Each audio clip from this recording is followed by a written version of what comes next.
আসসালামু আলাইকুম রহমতুল্লাহ বারকাতু। আজকে ভিডিওয় আশ্চর্যজনক একটা বিষয় আপনাদেরকে দেখাবো। আমি এই মুহূর্তে মক্কা থেকে মদিনা এসে পৌঁছলাম মাত্র, আমাদের হোটেলের পাশেই। এটা হলো আমাদের হোটেল। দেখেন, এই হোটেলের পাশ ঘেঁষেই সবুজ শ্যামল ঘাস। এটা কৃত্রিম নয়, এই ঘাসগুলো এখানে রোপণ করা হয়েছে, লাগানো হয়েছে। এই ঘাসগুলো অসাধারণ ভালো লাগতেছে, এখানে অসাধারণ সুন্দর।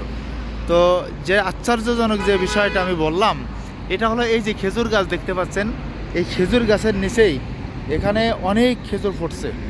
এই খেজুরগুলো আমি আপনাদেরকে দেখাই। গাছ থেকে যে সকল খেজুরগুলো ফুটতেছে, এই খেজুরগুলো দেখেন, প্রত্যেকটা খেজুরে তিনটা করে খেজুর। এই যে যতগুলো খেজুর দেখছি সব তিনটা করে গাছ থেকে জোরে জোরে পড়ে গেছে। এগুলো হাতে গোনা অল্প কিছু খেজুর আছে, একটা আছে।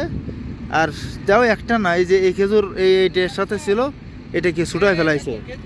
হ্যাঁ, এই যে তিনটা দেখেন, সব তিনটা করে। হ্যাঁ, এটা তো এর সাথে ছিল। তো এই যতগুলো খেজুর আছে দেখেন, কত দাও না, এই সব তিনটা করে খেজুর এখানে রয়েছে।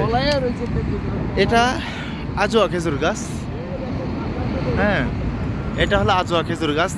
এই তিনটার কারিশমা রাসূল আকরাম সাল্লাল্লাহু আলাইহি সাল্লাম একটা বর্ণনা আছে যে যদি কোনো ব্যক্তি সকালে 3টা 5টা 7টা আজোয়া খেজুর খেয়ে একটু জমজম পানি পান করে, তা আল্লাহ সুবহানাহু ওয়া তাআলা তার বড় বড় রোগ হবে, সকল রোগ থেকে আল্লাহ পাক শেফা দান করবেন।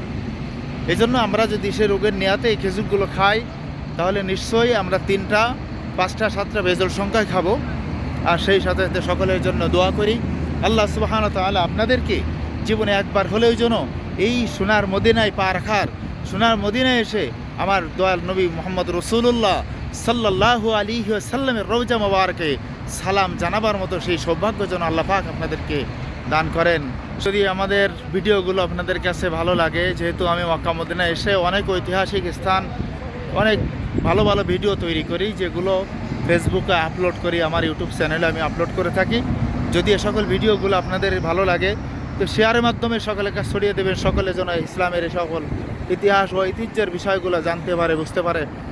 সকলে ভালো থাকেন, সুস্থ থাকেন। আসসালামু আলাইকুম রহমতুল্লাহি ওয়া বারাকাতুহু।